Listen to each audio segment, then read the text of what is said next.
Cool. All right. We'll take them because they look very similar.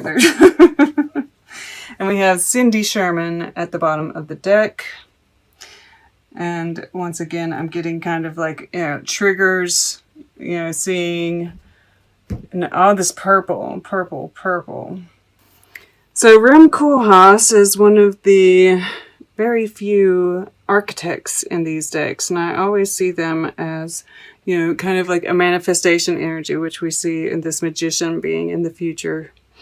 And this guy is that Scorpio, that death energy, right? So breathing is secondary. Don't forget to think. A good manifesto is foremost. Legible. Reconsider your concept of small versus big. And then Damien Hirst. Art and science are for confronting mortality. Postpone death. Preserve it in formaldehyde. Encrust it in diamonds. Talk to your local pharmacist. So especially with these two together, I'm getting... they both have the bald heads. That it's a good time to kind of, look at the shadow side, kind of like, dissect those, I always get that dissection kind of feel from it.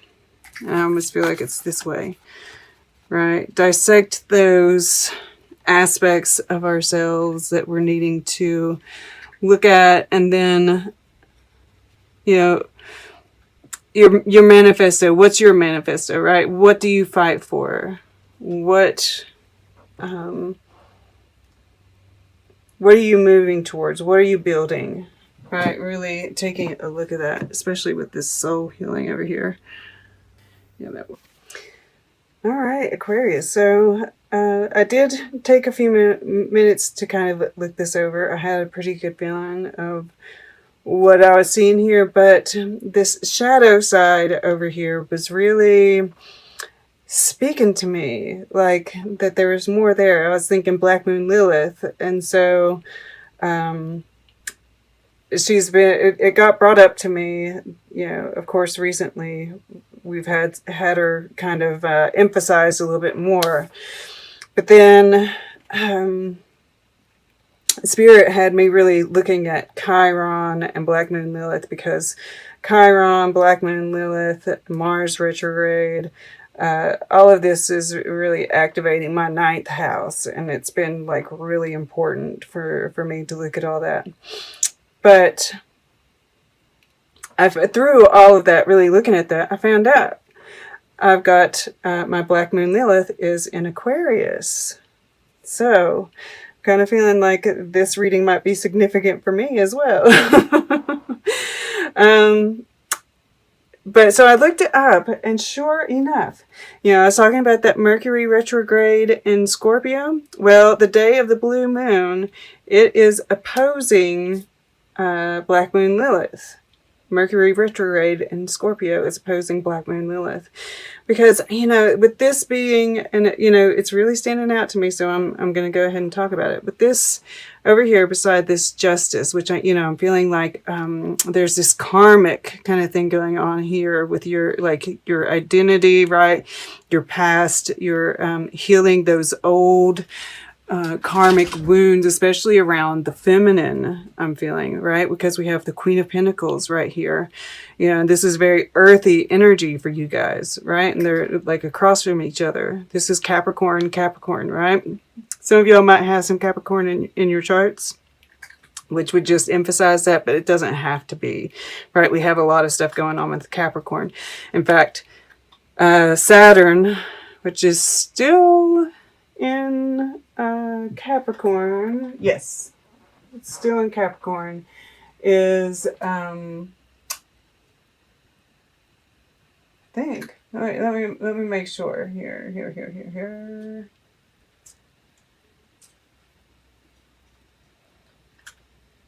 Yeah, okay, it's still in Capricorn, is squaring that Black Moon Lilith as well.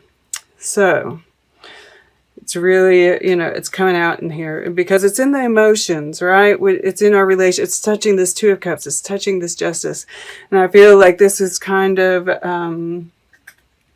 helping you, you know, because we have the solitude where she's holding this broken heart. You're really exploring your relationships, right? How maybe you've compromised yourself in those relationships, or you've felt ridiculed because of those relationships, right? Judged.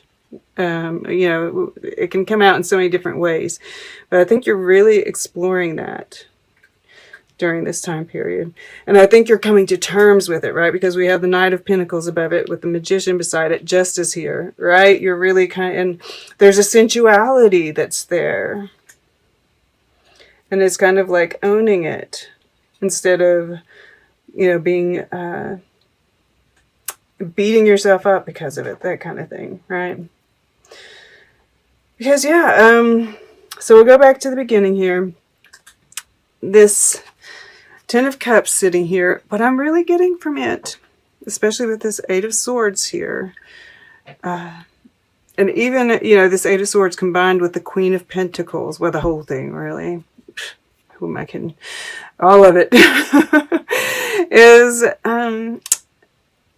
you know, because you go, especially, and I just like thought about this, you're going from the Ten of Cups to studying the Nine of Cups again in solitude, right? Maybe you've had a relationship in the past, a marriage or a very, you know, strong commitment, or just, you know, this has to do with your own upbringing, but just that the conventionality of it, right? You're just, and I'm like looking at this, and this one cup is kind of moving up, right? It's like you're pushing it out. You're pushing it out. You're like, this cup is not what I want anymore. I've never seen that before. So I feel like this whole part, you know, and we have this soul healing is a 35 breaks down to an 8, and we have it touching this 8 as well. So I feel like you're kind of, you know, you're blocking off family even, right? It's like, I feel like you, because we also have the solitude here, I feel like you're really kind of blocking out all the noise and exploring your inner world, exploring what makes you feel stable. And I do feel like you're feeling stable. You're very connected with Earth, but you're exploring that too. You know, what makes you feel, you know, because this house is here. And underneath that is the cat, which it has to do with self-ownership, right? We have this self-mastery. Look at that. And underneath that is Mother Earth. So, yeah, I mean, like, you're really kind of that stability, that connection with Earth even. Like, I really feel a strong connection with Earth, because here she's barefoot, right? Touching the ground, which might be important for you to do as well during this time, right? To kind of, because, you know, you're probably getting downloads. We do have this soul healing card sitting beside it, which is activating your third eye, your crown chakra, all of that, which is really important, right? And we even have it sitting over top of each other like that, right? The crown and the you know, soul, I mean, yeah, the Earth Star chakra, which is, you know, that earth to sky. Yeah. I'm just, and yeah, I'm looking at her crown here too. I'm just getting this, you know, and the green, the heart chakra. You're really healing through all of this. But I feel like by isolating yourself to a certain extent, it's actually going to be very helpful to you. So, and this is more that first week too. I feel like you're, you know, which you might be isolating. No, here actually I feel like you're kind of getting out a little bit more, being enjoying nature here. Okay, we'll get to it though. So we have Janet Frame, belonging, and the Two of Cups.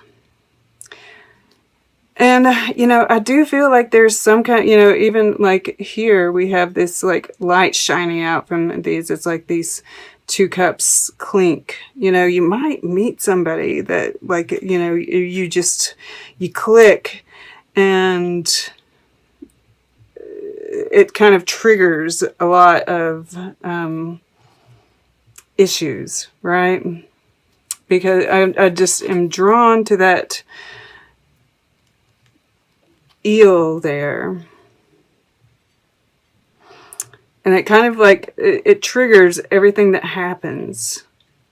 Because here you're just, I feel like you're alone, you're confident, you're, you know, blocking everything out. And then something happens. There's a meeting of minds. And this doesn't have to be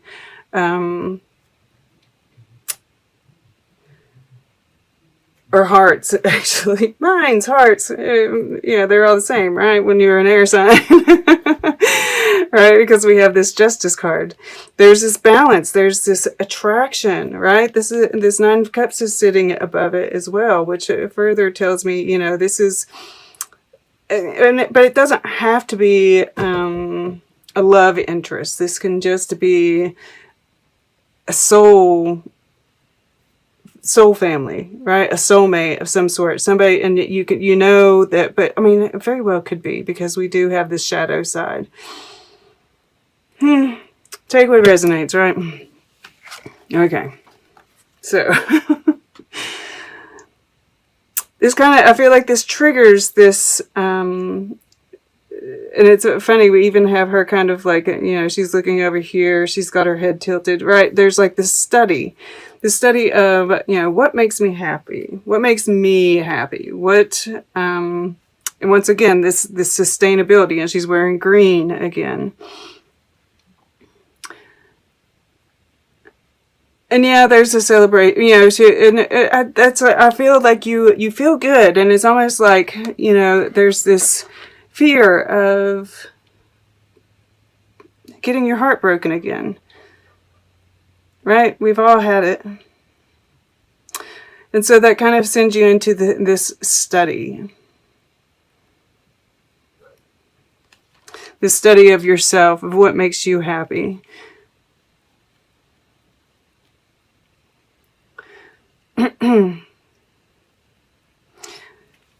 This study of, you know, why am I by myself? You know, why have I blocked myself off?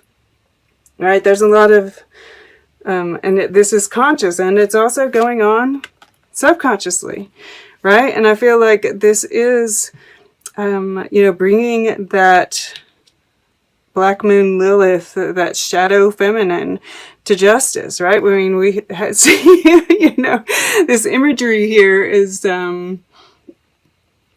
pretty shadow feminine, right?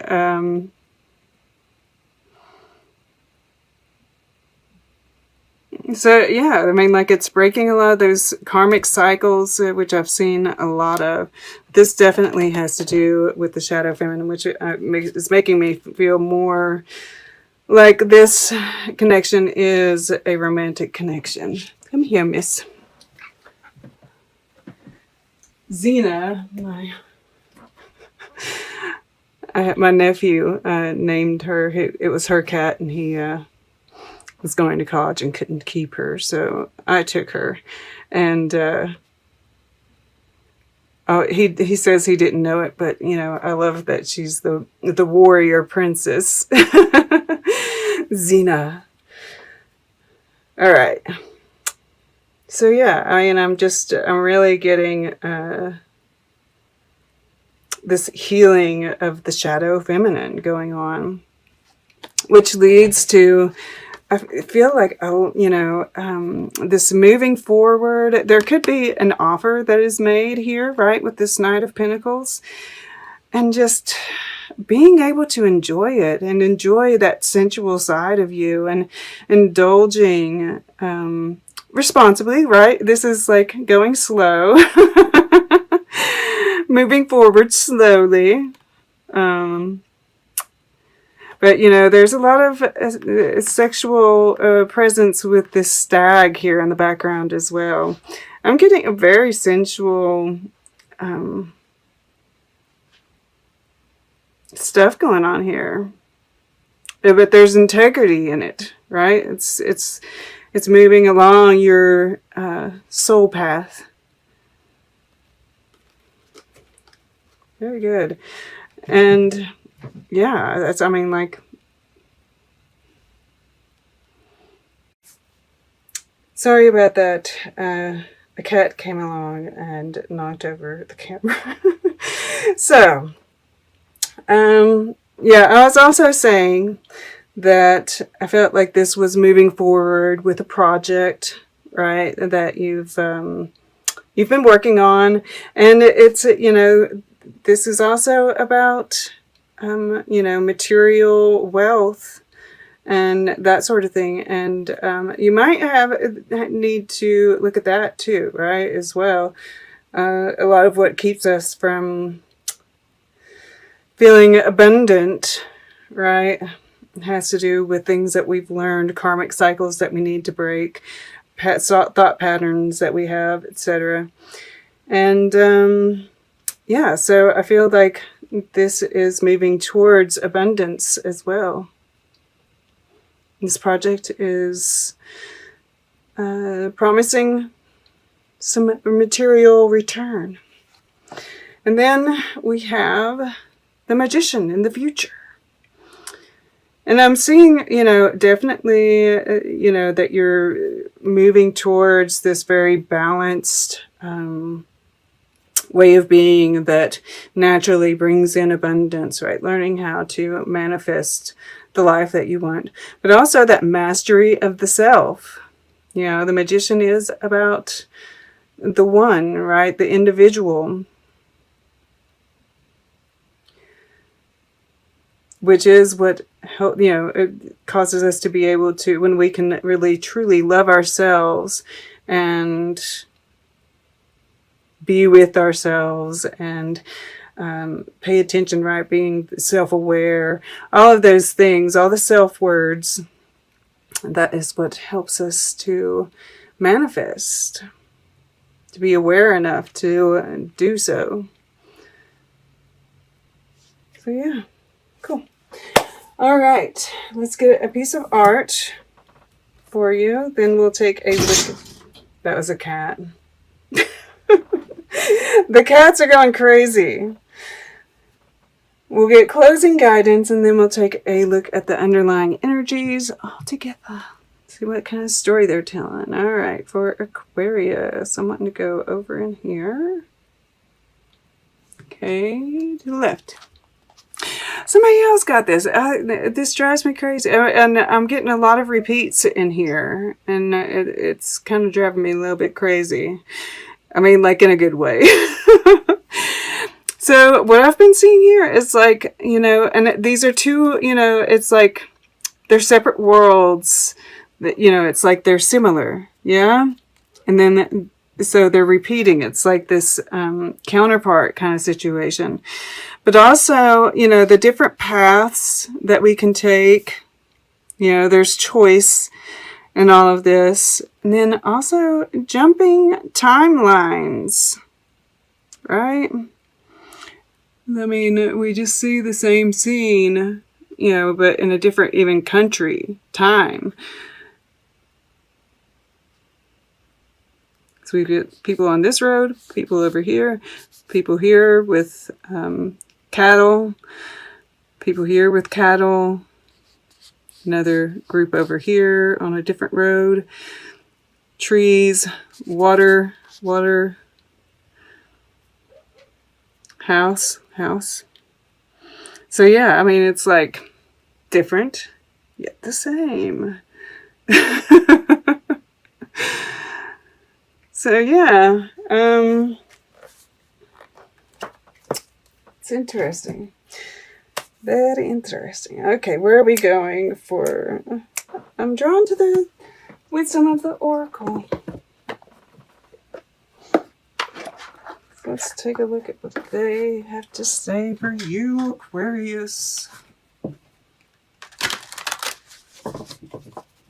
closing guidance for Aquarius. Oops. October 26th through November 8th. Closing messages, closing guidance for Aquarius. Okay, 2 cards, please. One more for Aquarius, please. There we go. Fork in the road. Isn't that interesting? What were we just saying? All right. Peace. And co-create in reverse. Okay, interesting. I'm going to put this one right here. We've got a 23 breaking down to a 5 and a 4. Okay. So these have special messages for the reversed positions called protection messages. We're going to turn it upright while I read it. You are trying too hard to create all that you desire without the nurturing vital force of spirit. Perhaps you are in a creative slump, suffering writer's block, facing a monumental task, but unable to decide on your first step, so you just avoid doing anything. Does the word overwhelmed apply to you right now? Why do you think it all has to come down to you? Inspiration means the drawing in of divine guidance. You must tap into spirit, not simply yourself. Ask spirit for inspiration. 2 minds are greater than 1, so co-create with your divine partner. Reclaim your partnership with spirit. Inspiration will flow through you as soon as you get out of your own way. Interesting. That 8 of Swords there in your mind. Writer's block. Huh. I totally missed that one. All right. And then we have peace here. That gets solved though, right? Freedom from attachment, radical acceptance. It doesn't get any better than this. A quiet mind, a heart fulfilled, freedom from want, and the soul's satisfaction. The way to peace is through radical acceptance. Everything in your world is exactly as it should be. Harmony is beautiful. Enjoy it. I feel like that was kind of a confirmation for me. It was like, no, you weren't totally wrong.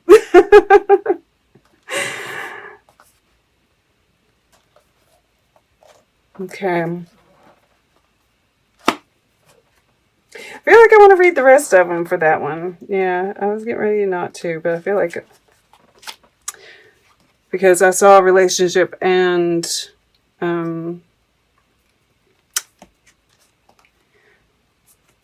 career coming through as well. All right, so when 2 people are in true alignment with one another, they have an innate harmony between them. They are as 2 perfectly tuned instruments playing together. Sometimes it's impossible to tell who is who. Peace is yours, and it is to be savored. This is one of those times when you're capable of clear vision about your work and how you create your prosperity. Whatever you're doing, keep doing it. You're called by a presence to step into your power. Just being is enough. For you are in a peaceful harmony with spirit, and it shows in your work. All right, so yeah, I'm glad I read all that because I feel that like this, right, that you are going to feel this kind of peace, that's, you know, peacefulness. It's going to trigger, but this is confirming, you know, pay attention to that peace that you feel, right? There's something that you feel with this person. Tune into it, and it's real, it's true. Right, we have an egg and an egg. So this is, you know, with the, you know, that kind of ties them together even a little bit more. And the fact that this is 4, this is 5, right? So by doing, by kind of like closing your mind to those things, getting in the present moment and kind of tuning into peace, right? Tuning in, looking at those things, all those things that we talked about, and just moving forward, right? Just step by step, that the inspiration is going to hit, right? That Uranus, that aha moment. And the fact it was talking about your divine partner, I feel like spending time with this person even talking about it with them might give you like some kind of spark there, right? Regarding this, right? Because it's all tied together.